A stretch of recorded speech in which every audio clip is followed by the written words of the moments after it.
உள்ளத்தால் ஏற்றுக்கொள்ள முடியாத கவலைகள், உள்ளத்தால் சுமக்க முடியாத வழிகள் உள்ளத்தில் சுமக்கப்படுகிறதா? எதை பற்றியும் யோசிக்காதீர்கள். உடனடியாக அல்லாவிடம் சென்று விடுங்கள். அல்லாவிடம் சென்று அல்லாவிற்கு சுஜூதில் விழுந்து விடுங்கள். அல்லாவிடம் பேசுங்கள். இறைவா, இதற்கு மேல் இந்த உள்ளத்தால் தாங்குவதற்கு சக்தி இல்லை. இதற்கு மேல் இந்த வழிகளை தாங்குவதற்கு இந்த உள்ளம் தகுதியானதல்ல. இந்த உள்ளத்தில் உன்னுடைய அமைதி வேண்டும் இறைவா. இந்த உள்ளத்திற்கு உன்னுடைய நலவு வேண்டும் இறைவா. இந்த உள்ளம் உன்னுடைய மருந்தை எதிர்பார்க்கிறது. இந்த உள்ளத்திற்கு ஒரு அமைதி ஏற்படுத்தி இறைவனிடத்தில் பேசினால் போதும். இறைவன் அதற்கான ஏற்பாடுகளை செய்து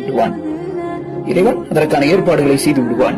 இந்த காலம் உங்களுக்கு வேணால் கடுமையான காலமாக இருக்கலாம், கவலைக்குள்ள காலமாக இருக்கலாம், சில இழிவுக்குரிய காலமாக இருக்கலாம், சில மனதுகள் ஏற்றுக்கொள்ள முடியாத அளவிற்கு நிகழ்வுகள் நிகழலாம். ஆனால் அல்லாஹ் காலத்தை எப்போதும் மாற்றக்கூடியவன். எப்படி வேணாலும் காலத்தை மாற்றுவான். இன்று கவலை உள்ள காலம் நாளை அமைதிக்குரிய காலமாக மாறலாம், மறுநாள் அமைதிக்குரிய காலமாக மாறலாம், உங்கள் நலவுக்குரிய காலமாக மாறலாம். எந்த நபர்கள் உங்களை தவறாக பேசினார்களோ, எந்த நபர்கள் உங்களை புரிந்து கொள்ளாமல் உங்களுடைய உள்ளத்தை நெருக்கடி செய்தார்களோ, அதே நாவினால் அல்லாஹ் உங்களை தூக்கியும் பேசுவான்.